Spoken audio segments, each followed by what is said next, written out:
तो चलिए शुरू करते हैं। पहली पंक्ति है, कई बार कुछ यौगिक की सारी बातें उसकी एक स्ट्रक्चर से समझ नहीं आती हैं। यानी several times all properties of a compound cannot be explained by its single structure। हाँ बिल्कुल। देखिए, होता क्या है कि केमिस्ट्री में हम अक्सर अणुओं की मतलब मॉलिक्यूल्स की संरचनाएं बनाते हैं, लुईस स्ट्रक्चर जिसे कहते हैं, ताकि हम उनके गुण, उनकी प्रॉपर्टीज समझ सकें। लेकिन कई बार ऐसा होता है कि किसी कंपाउंड, किसी यौगिक के सारे गुणधर्म, जैसे वो कितना स्टेबल है, कितना टिकाऊ है, उसके बॉन्ड कितने लंबे हैं, वो कैसे रिएक्ट करेगा, ये सब बातें सिर्फ एक अकेली संरचना देखकर नहीं पता चलती। अच्छा, तो अगर एक संरचना, एक स्ट्रक्चर काफी नहीं है तो फिर क्या करते हैं? अगली पंक्ति शायद इसी का जवाब दे रही है। इसीलिए उसकी एक से ज्यादा स्ट्रक्चर्स बनाई जाती हैं, यानी these are explained by its more than one structure। हाँ, तो इसका हल ये है कि उस यौगिक को, उस कंपाउंड को ठीक से समझने के लिए हम उसकी एक से ज्यादा संभावित संरचनाएं बनाते हैं, पॉसिबल स्ट्रक्चर्स। ये सारी संरचनाएं मिलकर फिर उस अणु के असली गुणों को दर्शाने में मदद करती हैं। पर एक बात ध्यान रखने वाली है, ये संरचनाएं हम कागज पर बनाते हैं, असल अणु इनमें से किसी एक जैसा बिल्कुल वैसा का वैसा नहीं होता। यहाँ एक बहुत ही जाना माना उदाहरण दिया गया है। एग्जाम्पल, बेंजीन की मजबूती, स्टेबिलिटी को समझाने के लिए दो स्ट्रक्चर्स माने जाते हैं। मतलब for example, stability of benzene ring is represented by assuming. और इसके साथ बेंजीन की दो संरचनाएं स्ट्रक्चर I और II दिखाई गई हैं। दोनों में 6 कार्बन की रिंग है, लेकिन डबल बॉन्ड की जगह अलग अलग हैं। जी, ये बेंजीन का क्लासिक उदाहरण है। बेंजीन यानी C6H6 एक रिंग जैसा अणु है और ये अपनी उम्मीद से कहीं ज्यादा स्थिरता मतलब स्टेबिलिटी के लिए जाना जाता है। इसे समझाने के लिए वैज्ञानिक थे अगस्ट केकुले। उन्होंने दो मुख्य संरचनाएं दी। दोनों में 6 कार्बन की रिंग है, जिसमें 3 सिंगल बॉन्ड और 3 डबल बॉन्ड है, एक के बाद एक ऑल्टरनेट। फर्क सिर्फ इतना है कि स्ट्रक्चर I में जहां जहां डबल बॉन्ड्स हैं, स्ट्रक्चर I में वहां सिंगल बॉन्ड आ गए हैं, और जहां सिंगल थे वहां डबल बॉन्ड। ऐसा लगता है जैसे डबल बॉन्ड एक कदम घूम गए हो रिंग में। तो ये जो अलग अलग संभावित संरचनाएं हैं, इनको कहते क्या हैं? अगली पंक्ति बताती है, स्ट्रक्चर I और I जैसी पॉसिबल स्ट्रक्चर्स को रेजोनेटिंग या कैनोनिकल स्ट्रक्चर्स कहते हैं। यानी structure I and I various possible structures of a compound are called as its resonating or canonical structures। सही, ये जो अलग अलग मुमकिन संरचनाएं हम बनाते हैं, जैसे बेंजीन की वो 2 केक्युले संरचनाएं, इन्हीं को रेजोनेटिंग या फिर कैनोनिकल संरचनाएं कहा जाता है। ये दोनों शब्द बहुत जरूरी है। कैनोनिकल का मतलब वैसे तो नियम के अनुसार होता है, पर यहाँ इसका मतलब है कि ये अणु को दिखाने के मान्य तरीके हैं, तरीके जो नियम में फिट होते हैं, भले ही ये काल्पनिक हो। जैसा मैंने कहा, अणु असल में इन सब का मिला जुला रूप होता है। और इसी मिले जुले रूप की बात अगली लाइन में है, The actual compound is a hybrid of all of them। यानी while actual compound is as hybrid of them। हाँ बिल्कुल, यही रेजोनेंस का निचोड़ है। असली अणु जो असलियत में बेंजीन का मॉलिक्यूल है, वो ना तो पूरी तरह स्ट्रक्चर I जैसा है, ना ही पूरी तरह स्ट्रक्चर I जैसा। वो इन दोनों का, और अगर कोई और कम महत्वपूर्ण संरचनाएं हैं तो उनका भी एक मिश्रण, एक संकर होता है। इसे कहते हैं रेजोनेंस हाइब्रिड। इस हाइब्रिड में क्या होता है कि इलेक्ट्रॉन किसी खास 2 कार्बन परमाणुओं के बीच टिके नहीं रहते, बल्कि पूरी रिंग में फैल जाते हैं, डीलोकलाइज हो जाते हैं। तो ये जो पूरा कॉन्सेप्ट है, इसी को रेजोनेंस कहते हैं। जैसा कि अगली लाइन में लिखा है, इस प्रोसेस को रेजोनेंस कहते हैं। मतलब this phenomenon is called resonance. बिल्कुल, इसी पूरी प्रक्रिया को, जिसमें हम किसी अणु या आयन को उसकी एक अकेली संरचना से पूरी तरह नहीं समझ पाते और उसे समझाने के लिए एक से ज्यादा कैनोनिकल संरचनाएं बनाते हैं और ये मानते हैं कि असली अणु उन संरचनाओं का हाइब्रिड है, इसी पूरी घटना को रेजोनेंस कहते हैं। ये अणुओं की इलेक्ट्रॉनिक बनावट को बेहतर ढंग से समझने का एक मॉडल है, एक तरीका है। इन कैनोनिकल संरचनाओं के बीच का जो रिश्ता है, उसे दिखाते कैसे हैं? लाइन कहती है, रेजोनेंस को स्ट्रक्चर्स के बीच 2 तरफा तीर से कद खाया जाता है। यानी resonance is represented by double headed arrow between canonical structure. हाँ, ये निशान, ये तीर बहुत जरूरी है। जब हम दो या ज़्यादा कैनोनिकल संरचनाएं दिखाते हैं तो उनके बीच में दो सिर वाला तीर लगाते हैं। ध्यान दें, ये तीर इक्विलिब्रियम वाले तीर से अलग है। इक्विलिब्रियम का तीर दो अलग-अलग चीज़ों के बीच लगता है जो एक दूसरे में बदल सकती हैं। लेकिन ये दो सिर वाला तीर ये बताता है कि ये जो संरचनाएं हमने बनाई है ये काल्पनिक है और असली अणु इन सब के बीच का कुछ है। ये संरचनाएं एक दूसरे में बदल नहीं रही हैं, बल्कि ये एक ही चीज के अलग-अलग पहलू दिखा रही हैं। अब बात करते हैं स्थिरता की, स्टेबिलिटी की। लिखा है रेजोनेंस वाला कंपाउंड हमेशा किसी एक स्ट्रक्चर से ज्यादा स्टेबल होता है, यानी a compound showing resonance is more stable then any one of the contributing structures. ये रेजोनेंस का सबसे महत्वपूर्ण नतीजा है। जिस भी अणु या आयन में रेजोनेंस होता है, मतलब जिसे हम एक से ज्यादा कैनोनिकल संरचनाओं से दिखा सकते हैं, वो हमेशा अपनी किसी भी एक अकेली कैनोनिकल संरचना से ज्यादा स्थिर, ज्यादा स्टेबल होता है। जो हाइब्रिड संरचना है, जो असली अणु को दिखाती है, वो हमेशा इन काल्पनिक कैनोनिकल संरचनाओं से ज्यादा स्थायी होती है, हमेशा। यानी रेजोनेंस से अणु को एक्स्ट्रा स्टेबिलिटी मिलती है। और इस अतिरिक्त स्थिरता का एक खास नाम भी है, जैसा अगली पंक्ति बता रही है। रेजोनेंस से कंपाउंड को एक्स्ट्रा मजबूती मिलती है, इसे रेजोनेंस एनर्जी कहते हैं। मतलब this extra stability of the resonance hybrid as compared with the most stable contributing structure is termed as resonance energy. हाँ जी, रेजोनेंस की वजह से अणु को जो एक्स्ट्रा स्थिरता मिलती है, मतलब उसकी ऊर्जा जितनी कम हो जाती है, उस ऊर्जा की मात्रा को ही रेजोनेंस एनर्जी कहते हैं। इसे कैसे मापते हैं?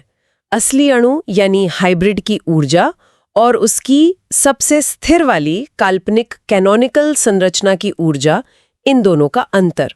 ये अंतर जितना ज्यादा होगा, रेजोनेंस उतना ही असरदार होगा और अणु भी उतना ही ज्यादा स्थिर होगा।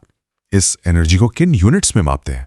रेजोनेंस एनर्जी को केजे मोल या केकैल मोल में लिखा जाता है, यानी it is expressed as kJ mole of kcal mole. जैसे हम सामान्य केमिकल एनर्जी को मापते हैं, बिल्कुल वैसे ही रेजोनेंस एनर्जी को भी किलो जूल प्रति मोल, किलो जूल पर मोल या फिर किलो कैलोरी प्रति मोल, किलो जूल पर मोल में बताया जाता है। अच्छा, अब इसे कैलकुलेट कैसे करें? रेजोनेंस एनर्जी डेल्टा ई के लिए एक फॉर्मूला दिया है। Delta E actual bond energy, E शुद्ध कोवेलेंट बॉन्ड की एनर्जी, यानी delta E actual bond energy, energy of pure covalent bond. ये रेजोनेंस एनर्जी की मात्रा का अंदाजा लगाने का एक तरीका है। हम क्या करते हैं, अणु की वास्तविक बॉन्ड एनर्जी लेते हैं जो हमें प्रयोगों से, एक्सपेरिमेंट से पता चलती है। फिर हम ये हिसाब लगाते हैं कि अगर अणु में रेजोनेंस नहीं होता और उसमें सिर्फ शुद्ध सिंगल और डबल बॉन्ड होते, जैसे किसी एक कैनोनिकल संरचना में दिखते हैं, तो उसकी एनर्जी कितनी होती। इन दोनों एनर्जी का जो फर्क है वही रेजोनेंस एनर्जी डेल्टा ई है। इसी बात को एक और तरह से भी लिखा है यहाँ, delta E is equal to देखी गई एनर्जी, सोची हुई एनर्जी। मतलब delta E is equal to observed energy, theoretical energy. हाँ, ये वही बात कहने का थोड़ा अलग तरीका है, पर मतलब वही है। देखी गई ऊर्जा ऑब्जर्व्ड एनर्जी, मतलब अणु की असली एक्सपेरिमेंट से मापी गई ऊर्जा जो हाइब्रिड की ऊर्जा है, और सोची गई ऊर्जा थियोरेटिकल एनर्जी, मतलब बिना रेजोनेंस माने जो सबसे स्थिर कैनोनिकल संरचना है उसके आधार पर कैलकुलेट की गई ऊर्जा। इन दोनों का अंतर डेल्टा ई ही वो अतिरिक्त स्थिरता है जो रेजोनेंस से मिलती है। और इसका स्थिरता से तो सीधा संबंध है। रेजोनेंस एनर्जी जितनी बड़ी होगी, कंपाउंड उतना ही ज्यादा स्टेबल होगा। मतलब greater is resonance energy, more will be stability of compound. बिल्कुल साफ सीधी सी बात है। रेजोनेंस एनर्जी जितनी ज्यादा होगी, मतलब रेजोनेंस के कारण अणु की ऊर्जा में जितनी ज्यादा कमी आई है, अणु उतना ही ज्यादा स्थिर होगा, उतना ही ज्यादा टिकाऊ होगा। इसे गणितीय रूप में मैथमेटिकली ऐसे लिखा है, resonance energy delta E proportional to stability. सही। इसका मतलब है कि रेजोनेंस एनर्जी डेल्टा ई और अणु की स्थिरता स्टेबिलिटी एक दूसरे के समानुपाती है, डायरेक्टली प्रोपोर्शनल है। एक बढ़ेगा तो दूसरा भी बढ़ेगा। जितनी ज्यादा रेजोनेंस एनर्जी उतनी ज्यादा स्थिरता। इसमें सभी पॉसिबल स्ट्रक्चर्स इलेक्ट्रॉन की पोजीशन बदलकर बनाए जाते हैं, लेकिन एटम्स की पोजीशन फिक्स रहती है। यानी In resonance, all possible structures are written by changing position of electrons, while the position of atoms remain fixed. ये पहली और शायद सबसे जरूरी शर्त है। जब हम एक कैनोनिकल संरचना से दूसरी बनाते हैं तो सिर्फ इलेक्ट्रॉनों की जगह बदलती है। कौन से इलेक्ट्रॉन? खासकर पाई इलेक्ट्रॉन जो डबल या ट्रिपल बॉन्ड में होते हैं, या फिर लोन पेयर इलेक्ट्रॉन जो किसी एटम पर अकेले बैठे होते हैं। लेकिन जो अणु बनाने वाले परमाणु हैं, जो एटम्स हैं, वो अपनी जगह से हिलते नहीं हैं, उनकी पोजीशन फिक्स रहती है। अगर एटम ही अपनी जगह बदल लें तो वो रेजोनेंस नहीं कहलाता, वो कुछ और बन जाता है, जैसे आइसोमेरिज्म। इसका एक उदाहरण भी दिया है। एग्जाम्पल, कार्बोक्सिलेट एनायन की स्ट्रक्चर्स। इसमें एक कार्बन 2 ऑक्सीजन से जुड़ा है और दिखाया गया है कि कैसे नेगेटिव चार्ज और डबल बॉन्ड ऑक्सीजन परमाणुओं के बीच अब बदल रहे हैं। कार्बोक्सिलेट आयन RCOO- जो कार्बोक्सिलिक एसिड से बनता है, जैसे एसिटिक एसिड से एसिटेट आयन बनता है, ये बहुत अच्छा उदाहरण है। इसमें क्या होता है, कार्बन एटम एक ऑक्सीजन से डबल बॉन्ड से जुड़ा है और दूसरे से सिंगल बॉन्ड से, और जिस ऑक्सीजन पर सिंगल बॉन्ड है उस पर नेगेटिव चार्ज है, O = CO-। अब इसकी दूसरी कैनोनिकल संरचना में डबल बॉन्ड दूसरे वाले ऑक्सीजन पर चला जाता है और नेगेटिव चार्ज पहले वाले ऑक्सीजन पर आ जाता है, O = O-। आप यहाँ साफ देख सकती हैं कि सिर्फ पाई बॉन्ड और नेगेटिव चार्ज, जो असल में एक लोन पेयर है, की जगह बदली है। कार्बन और दोनों ऑक्सीजन एटम अपनी जगह पर ही हैं, और असली आयन इन दोनों का हाइब्रिड होता है, जिसमें नेगेटिव चार्ज दोनों ऑक्सीजन पर बराबर फैला होता है। ठीक है। दूसरी शर्त है 2। रेजोनेंस में टोटल इलेक्ट्रॉन्स की संख्या हमेशा सेम रहती है। मतलब in resonance the total number of electrons always remains the same. ये भी बहुत महत्वपूर्ण है। जब आप एक कैनोनिकल संरचना से दूसरी बना रहे हो तो कुल इलेक्ट्रॉनों की संख्या बिल्कुल नहीं बदलनी चाहिए। न तो आप कहीं से इलेक्ट्रॉन ला सकते हैं, न ही हटा सकते हैं। इलेक्ट्रॉन बस अणु के अंदर ही अपनी जगह बदलते हैं, अपनी व्यवस्था बदलते हैं। और इसी से जुड़ी एक और बात, और हर स्ट्रक्चर में अनपेयर्ड इलेक्ट्रॉन्स की संख्या भी सेम होनी चाहिए। यानी also each structure must have the same number of unpaired electrons. हाँ, ये भी जरूरी है। सभी मान्य कैनोनिकल संरचनाओं में अयुग्मित इलेक्ट्रॉनों यानी अनपेयर्ड इलेक्ट्रॉन्स की संख्या भी एक जैसी होनी चाहिए। अनपेयर्ड इलेक्ट्रॉन वो होते हैं जो अकेले होते हैं, जिनका जोड़ा नहीं होता। तो अगर एक संरचना में सारे इलेक्ट्रॉन पेयर्ड हैं, जोड़े में हैं, तो दूसरी मान्य संरचना में भी सारे पेयर्ड ही होने चाहिए। अगर एक में मान लीजिए एक अनपेयर्ड इलेक्ट्रॉन है, तो दूसरी में भी एक ही होना चाहिए। 2 नहीं हो सकते या 0 नहीं हो सकते। इसका उदाहरण दिया है नाइट्रोसो कंपाउंड का। Example, nitroso compound. जी, नाइट्रोसो यौगिक जिनमें N = O ग्रुप होता है, उनमें भी जब रेजोनेंस संरचनाएं बनाते हैं तो इस नियम का पालन करना होता है। हम ये पक्का करते हैं कि कुल इलेक्ट्रॉन और अनपेयर्ड इलेक्ट्रॉन की संख्या हर संरचना में बराबर रहे। तीसरी शर्त ऊर्जा से जुड़ी है। 3 रेजोनेंस में जो स्ट्रक्चर्स बनते हैं उनकी केमिकल एनर्जी भी सेम होनी चाहिए। मतलब the contributing structures must have almost the same chemical energy. इसका मतलब ये है कि जो कैनोनिकल संरचनाएं हाइब्रिड बनाने में अपना योगदान दे रही हैं, उनकी अपनी अपनी ऊर्जा में बहुत ज्यादा फर्क नहीं होना चाहिए। सबसे अच्छा तो ये है कि उनकी ऊर्जा लगभग बराबर हो, जैसा बेंजीन की 2 केकुले संरचनाओं में होता है। लेकिन अगर किसी संभावित संरचना की ऊर्जा बाकियों की तुलना में बहुत ही ज्यादा है, मतलब वो बहुत अनस्टेबल है, अस्थिर है, तो फिर असली अणु यानी हाइब्रिड में उसका योगदान लगभग 0 होगा, न के बराबर।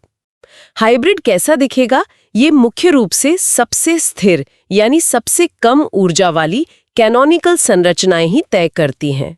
इसे फिर से बेंजीन के उदाहरण से समझाया है। एग्जाम्पल, बेंजीन के स्ट्रक्चर्स। यहाँ केकुले संरचनाओं के साथ साथ 3 और संरचनाएं दिखाई गई हैं, जिन्हें डीवार संरचनाएं कहते हैं। हाँ, बेंजीन की 2 केकुले संरचनाएं तो हैं ही जो मुख्य हैं, लेकिन लोगों ने सोचा कि क्या और भी कोई संरचना बन सकती है, तो कुछ और संरचनाएं भी प्रस्तावित की गईं, जैसे डीवार संरचनाएं।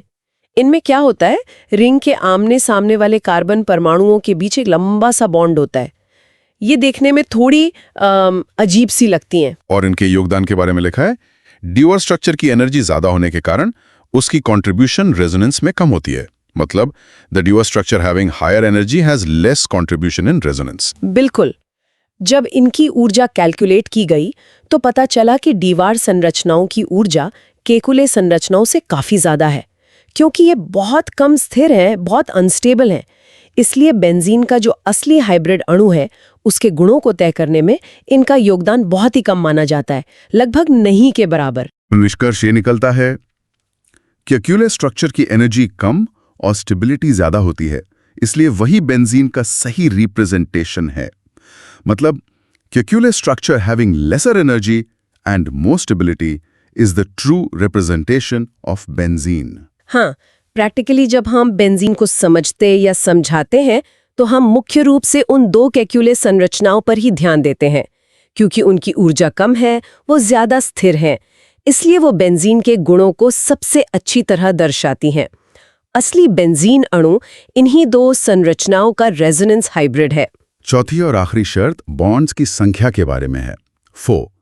रेजोनेंस में जितने ज्यादा कोवेलेंट बॉन्ड्स हों, स्ट्रक्चर की कंट्रीब्यूशन उतनी ही ज्यादा होगी। यानी the greater the number of covalent bonds, greater is the contribution of the resonating structure. ये स्थिरता का एक सामान्य नियम जैसा है। अक्सर ऐसा पाया जाता है कि जिस कैनोनिकल संरचना में ज्यादा सहसंयोजी बंध यानी कोवेलेंट बॉन्ड होते हैं वो ज्यादा स्थिर होती हैं, और जैसा हमने अभी देखा, जो संरचना ज्यादा स्थिर होती है हाइब्रिड में उसका योगदान भी ज्यादा होता है।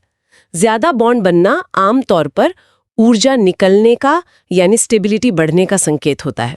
इसका उदाहरण BF3 से दिया गया है। एग्जाम्पल BF3 में double bonded structure single bonded structure से ज्यादा सिग्निफिकेंट होता है, क्योंकि उसमें एक्स्ट्रा कोवेलेंट बॉन्ड होता है। मतलब example in BF3 the double bonded structure is more significant then the single bonded one because of an extra covalent bond. थोड़ा दिलचस्प है। अगर हम इसकी सामान्य लुईस संरचना बनाएं तो बोरॉन के चारों तरफ सिर्फ 6 इलेक्ट्रॉन होते हैं। उसका ऑक्टेट पूरा नहीं होता, जो कि अस्थिरता की निशानी है। लेकिन हम ऐसी कैनोनिकल संरचनाएं भी बना सकते हैं जिनमें बोरॉन और किसी एक फ्लोरीन के बीच डबल बॉन्ड हो, B'=F+। अब यहाँ एक पेंच है। फ्लोरीन बहुत ज्यादा इलेक्ट्रोनेगेटिव है तो उस पर पॉजिटिव चार्ज आना और बोरॉन पर नेगेटिव आना ये थोड़ा अटपटा लगता है। लेकिन इन डबल बॉन्ड वाली संरचनाओं में 2 फायदे हैं। पहला, कुल कोवेलेंट बॉन्ड की संख्या ज्यादा है। सिंगल बॉन्ड वाली संरचना में 3 बॉन्ड थे, यहाँ 4 हो गए।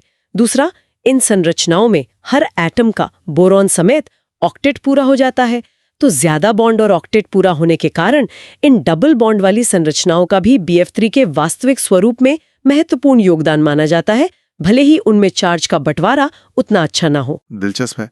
मतलब कई बार अलग अलग नियम थोड़े खिंचतान में रहते हैं, जैसे चार्ज का सही बंटवारा बनाम ऑक्टेट पूरा होना या ज्यादा बॉन्ड बनना। अब रेजोनेंस एनर्जी पर थोड़ा और गहराई से बात करते हैं।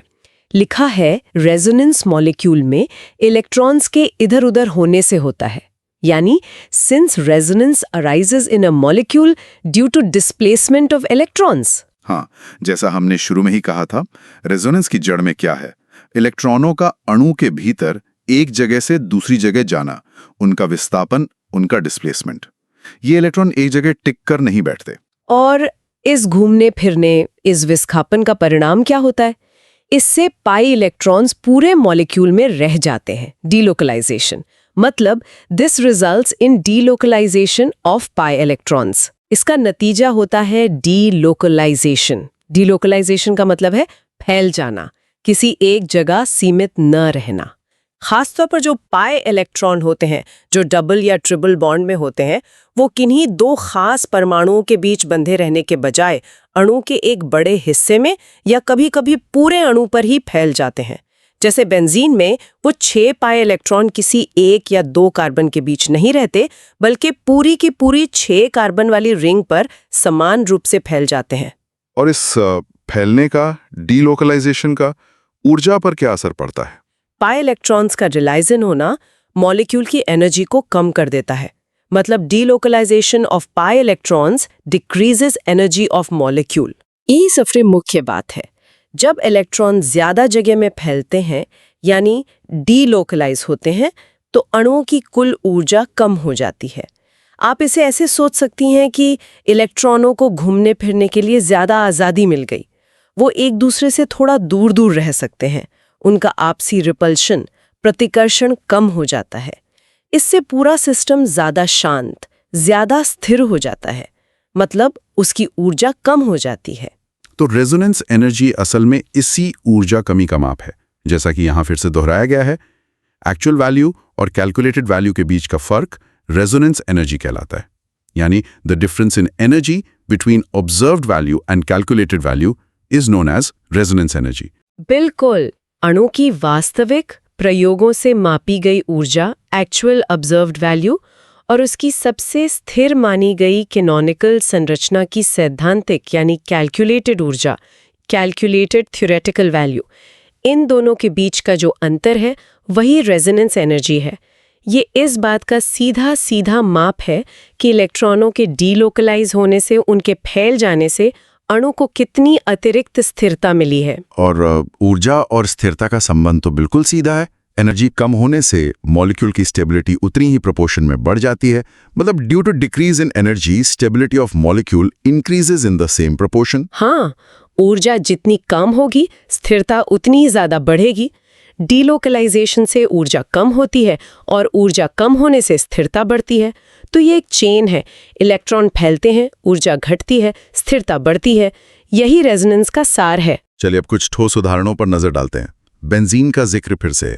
एग्जाम्पल, बेंजीन की रेजोनेंस एनर्जी 36 किलो कैलोरी पर मोल है।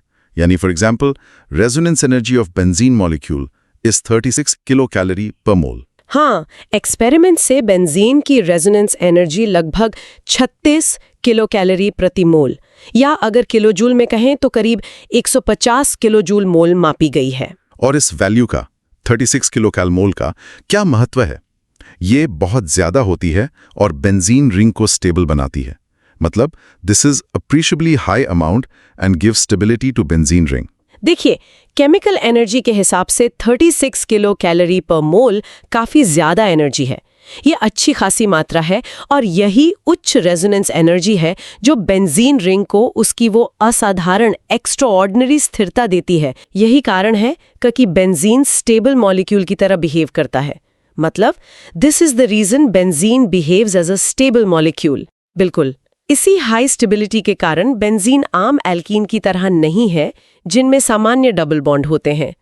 एल्कीन आसानी से एडिशन रिएक्शन देते हैं जिनमें उनका डबल बॉन्ड टूट जाता है, लेकिन बेंजीन ऐसा आसानी से नहीं करता। क्यों?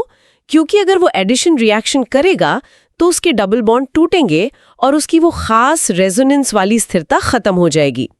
कोई भी अणु अपनी स्थिरता खोना नहीं चाहता।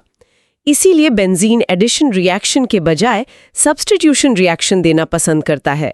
इसमें क्या होता है, रिंग का कोई हाइड्रोजन एटम हट जाता है और उसकी जगह कोई और ग्रुप आ जाता है, लेकिन रिंग की जो एरोमेटिक संरचना है, उसका रेजोनेंस सिस्टम है, वो बना रहता है। समझ गया। अब कुछ और उदाहरण देखते हैं जहां रेजोनेंस पाया जाता है। पहला है CO2 मॉलिक्यूल। कार्बन डाइऑक्साइड, हम सब जानते हैं, ये एक सीधी रेखा वाला लीनियर मॉलिक्यूल है। इसकी सामान्य संरचना हम बनाते हैं O = C = O, लेकिन इसमें भी रेजोनेंस होता है। इसकी और कैनोनिकल संरचनाएं भी हैं जो योगदान करती हैं, जैसे एक तरफ कार्बन ऑक्सीजन ट्रिपल बॉन्ड और दूसरी तरफ सिंगल बॉन्ड, साथ में चार्ज, जैसे +O triple bond C -O या -O triple bond C +O। नतीजा ये होता है कि जो पाई इलेक्ट्रॉन है वो तीनों परमाणुओं, दोनों ऑक्सीजन और कार्बन पर फैले रहते हैं, डीलोकलाइज्ड होते हैं। इसका कोई सबूत? हाँ, बॉन्ड की लंबाई में मिलता है। CO बॉन्ड की एवरेज लेंथ 115 pm होती है, जबकि simple C double bond O की लेंथ 122 pm होती है। यानी characteristic bond length of CO bond in CO2 is 115 pm while C double bond O is 122 pm। हाँ, ये एक्सपेरिमेंटल प्रूफ है। CO2 में दोनों कार्बन ऑक्सीजन बॉन्ड की लंबाई बिल्कुल बराबर होती है और वो होती है 115 पिकोमीटर। अब अगर हम देखें तो एक सामान्य कार्बन ऑक्सीजन डबल बॉन्ड की लंबाई करीब 122 pm होती है और ट्रिपल बॉन्ड की करीब 110 pm। तो ये जो 115 pm की लंबाई है, ये डबल बॉन्ड से छोटी है, लेकिन ट्रिपल बॉन्ड से लंबी है। ये बीच की लंबाई यही दिखाती है कि CO2 में बॉन्ड ना तो शुद्ध डबल है ना ही शुद्ध ट्रिपल, बल्कि रेजोनेंस के कारण उसमें दोनों का मिला-जुला चरित्र है, पार्शियल डबल और partial triple bond character. CO2 की रेजोनेंस एनर्जी भी दी गई है। CO2 मॉलिक्यूल की रेजोनेंस एनर्जी 138 किलोजूल पर मोल है। जी, CO2 अणु भी रेजोनेंस के कारण काफी स्थिर होता है। इसकी रेजोनेंस एनर्जी लगभग 138 किलोजूल मोल है। दूसरा उदाहरण है N2O। 2. N2O molecule, isoelectronic with CO2 and hence has similar linear structure. Nitrous oxide, जिसे laughing gas भी कहते हैं, ये CO2 के साथ आइसोइलेक्ट्रॉनिक हैं। आइसोइलेक्ट्रॉनिक मतलब दोनों में इलेक्ट्रॉनों की कुल संख्या बराबर है, और क्योंकि इलेक्ट्रॉन संख्या बराबर है तो अक्सर संरचना भी मिलती-जुलती होती है। NO2 का आकार भी CO2 जैसा ही रैखिक यानी लीनियर होता है, और इसमें भी रेजोनेंस पाया जाता है। इसकी मुख्य संरचनाएं होती हैं N double bond N positive O और N triple bond N positive O negative, और इनके चार्ज वाले उल्टे रूप भी। तीसरा उदाहरण एक आयन है, 3 point nitrite ion NO2-। Nitrite ion NO2-। ये थोड़ा कार्बोक्सिलेट आयन जैसा है जिसकी हमने पहले बात की थी। इसमें नाइट्रोजन बीच में है और 2 ऑक्सीजन से जुड़ा है, और पूरे आयन पर एक नेगेटिव चार्ज है। यहाँ भी रेजोनेंस होता है। जो डबल बॉन्ड है और जो नेगेटिव चार्ज है वो दोनों ऑक्सीजन परमाणुओं के बीच बराबर रूप से बटा रहता है। O एक के साथ डबल बॉन्ड, N दूसरे के साथ सिंगल बॉन्ड और ऑक्सीजन नेगेटिव। इसका नतीजा ये होता है कि दोनों नाइट्रोजन ऑक्सीजन बॉन्ड की लंबाई बिल्कुल बराबर होती है। चौथा उदाहरण है 4 HNO2 molecule. Nitrous acid HNO2, ये नाइट्राइट आयन का ही एसिड रूप है। इसमें भी ऑक्सीजन और नाइट्रोजन के बीच इलेक्ट्रॉनों का डीलोकलाइजेशन यानी रेजोनेंस होता है, जो अणु को कुछ हद तक स्थिरता देता है। और पांचवा उदाहरण है 5 azide ion N3-। Azide ion N3-। इसमें 3 नाइट्रोजन परमाणु एक सीधी रेखा में जुड़े होते हैं और पूरे आयन पर -1 का चार्ज होता है। इसमें भी कई महत्वपूर्ण रेजोनेटिंग संरचनाएं बनती हैं, जैसे -N = N + N, N triple bond N + -N² और N² - N + triple bond N। ये रेजोनेंस इस आयन को काफी ज्यादा स्थिरता प्रदान करता है। तो इन सब बातों का इस पूरे विश्लेषण का निचोड़ क्या है? आज हमने रेजोनेंस को समझा। ये मूल रूप से एक तरीका है, एक मॉडल है किसी अणु या आयन की संरचना और उसके गुणों को तब समझाने का जब उसकी एक अकेले लुईस संरचना पूरी कहानी नहीं बता पाती। हम कई काल्पनिक नियम के अनुसार बनी कैनोनिकल संरचनाएं बनाते हैं और मानते हैं कि असली अणु इन सब का मिला-जुला रूप है, एक हाइब्रिड है। हाँ, और यहाँ सबसे दिलचस्प बात यह है कि ये सिर्फ कागज पर बनाया गया एक मॉडल भर नहीं है। इसका आधार है इलेक्ट्रॉनों का डीलोकलाइजेशन, मतलब उनका किसी एक या 2 एटम के बीच बंधे रहने के बजाय ज़्यादा बड़े इलाके में फैल जाना। और इस फैलने से, इस डीलोकलाइजेशन से अणु की ऊर्जा कम होती है और उसे अतिरिक्त स्थिरता मिलती है। इसी अतिरिक्त स्थिरता को हम रेजोनेंस एनर्जी कहते हैं। और ये जो अतिरिक्त स्थिरता है, ये अणु के वास्तविक व्यवहार पर, उनके केमिकल बिहेवियर पर गहरा असर डालती है। जैसे हमने बेंजीन की कम क्रियाशीलता देखी या CO2 carboxylate ion nitrite ion में बॉन्ड की लंबाई का सामान्य सिंगल या डबल बॉन्ड से अलग होना देखा। ये हमें एक तरह से याद दिलाता है कि अणुओं की दुनिया, केमिस्ट्री की दुनिया अक्सर हमारे बनाए गए सरल चित्रों, सिंपल मॉडल से कहीं ज्यादा जटिल, कहीं ज्यादा डायनामिक होती है। रेजोनेंस हमें उस गतिशीलता और जटिलता को पकड़ने में मदद करता है। बिल्कुल, रेजोनेंस कोई अलग थलग पड़ा हुआ कॉन्सेप्ट नहीं है। ये ऑर्गेनिक और इनऑर्गेनिक केमिस्ट्री दोनों में ही अणुओं की संरचना, उनकी स्टेबिलिटी और वो कैसे रिएक्ट करेंगे, ये सब समझने के लिए एक बहुत ही बुनियादी और शक्तिशाली औजार है, एक फंडामेंटल टूल है। यहाँ एक विचार छोड़ जाते हैं हम सबके सोचने के लिए। अगर रेजोनेंस अणुओं को स्थिर बनाता है तो क्या हम, मतलब वैज्ञानिक, जानबूझकर ऐसे अणु डिजाइन कर सकते हैं जिनमें बहुत ज्यादा रेजोनेंस हो ताकि वो असाधारण रूप से स्थिर बने? क्या इस सिद्धांत का इस्तेमाल करके सुपर स्टेबल अणुओं बनाना मुमकिन है? और अगर हां, तो उनका क्या उपयोग हो सकता है? क्या ऐसी दवाएं बन सकती हैं जो शरीर में ज्यादा देर तक टिकें, या ऐसी नई सामग्रियां, नए मटेरियल्स बन सकते हैं जो बहुत ज्यादा मजबूत हों या जिनमें कुछ खास इलेक्ट्रॉनिक गुण हों। रेजोनेंस का सिद्धांत हमें भविष्य के अणु डिजाइन करने के लिए क्या दिशा दिखाता है, इस पर सोचिएगा जरूर। आज के इस विश्लेषण में इतना ही। उम्मीद है इस पीडीएफ नोट के लाइन बाय लाइन विश्लेषण से रेजोनेंस की अवधारणा आपके लिए अब और ज्यादा साफ हो गई होगी।